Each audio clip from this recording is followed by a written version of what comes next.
आत्ताच या शुक्लाचा व्हिडिओ बघितला। उत्तर प्रदेश बिहार मधून इथं पोट भरायला आलेला शुक्ला असं म्हणतो की माझ्यासारखे 1000 शुक्ला तुम्ही द्या, मी अख्ख्या महाराष्ट्रावर कब्जा करून दाखवतो। काय वेळ आली आहे महाराष्ट्रावरती, म्हणजे विचार करायसारखी गोष्ट आहे। उत्तर प्रदेश विधानसभेमध्ये 403 आमदार आहेत, 403 पैकी एकही बाहेरचा नाही, म्हणजे परप्रांतीय नाही।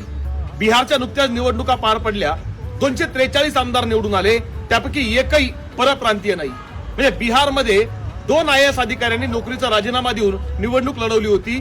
त्यामध्ये एक महाराष्ट्राचे सुपुत्र शिवदीप लांडे होते, तर दुसरे बिहारचे सुपुत्र आनंद मिश्रा होते। बिहारच्या लोकांनी सुंदर काम करून सुद्धा शिवदीप लांडे यांचा प्रचंड मतांनी पराभव केला आणि आनंद मिश्रा हे IAS बिहारचे होते, ते निवडून आले।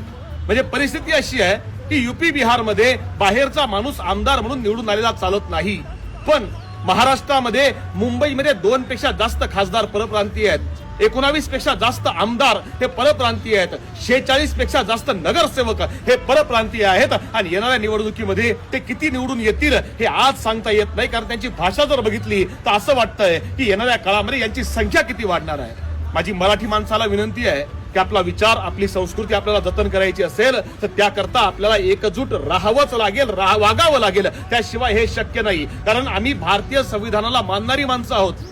पण उद्योग करायला आलात ना तर रिकामे उद्योग न करता फक्त उद्योगच करा, ही सांगायची वेळ आज तुमच्यावर आणि माझ्यावर येऊन ठेपली आहे। धन्यवाद। जय हिंद, जय महाराष्ट्र।